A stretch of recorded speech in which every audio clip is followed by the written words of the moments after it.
There's a contrast that often emerges when people talk about Christianity. People think of the church as a place of rule abidance, a place where morals are given out and people are expected to behave in certain ways.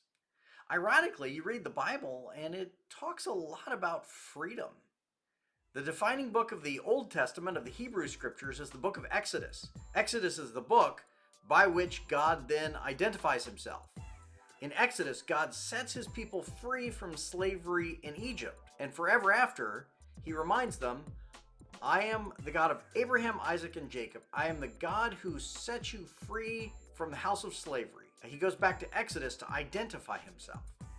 Exodus is all about the freedom that we have when we follow God.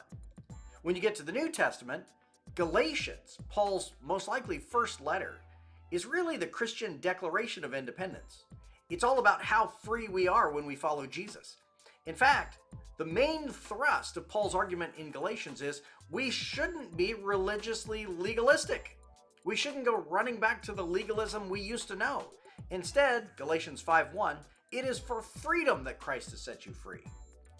You look at Jesus himself, and most of the arguments that he had were with religious people, not sinners, not pagans. People who knew their Bibles inside and out, and yet couldn't recognize God when he stood right in front of them. So what are Christians to make of this message of freedom coupled with what we take to be high moral expectations? An analogy is often drawn here. Imagine a kite. Let's personify the kite. The kite is taken out one day and let up on a string on a windy day, and it soars high up in the air, up as high as the clouds. And the kite is feeling great. It is feeling so free. It says to itself, it's wonderful up here. Imagine what would happen if I were free from this stupid string. If only I could break free from the string, I would absolutely be free. The next time the kite goes up, it smuggles along a pair of scissors. We're going to make this a clever kite. A clever thinking kite with hidden pockets somewhere. The kite smuggles along a pair of scissors. And now the kite is let loose on a windy day, high up in the sunshine, up into the clouds, and the kite says, finally, at last, I'm going to be free. And it pulls the pair of scissors out, and it clips the string. Well, what happens then? Is it free? Yes, for just a moment. It's absolutely free.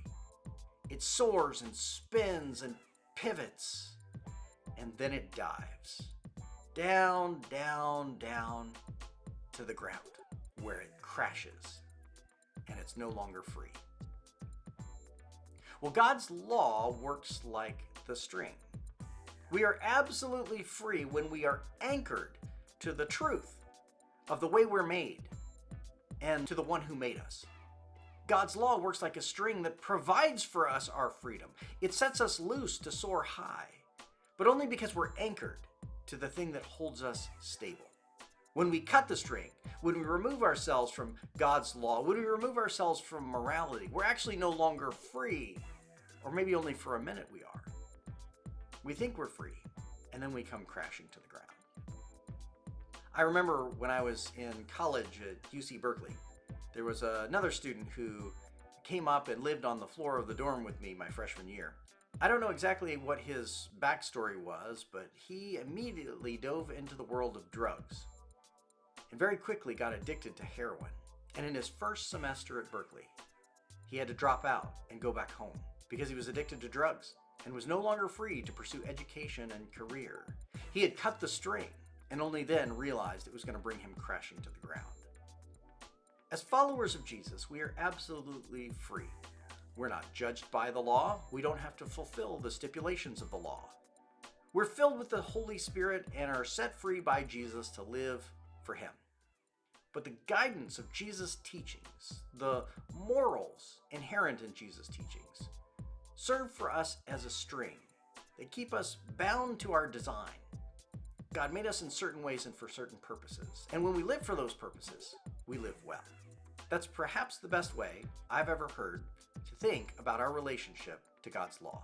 It's there to anchor us, not because we answer to it, not because we'll be judged by it, but because we're designed by the one who knows how we're made. God bless you.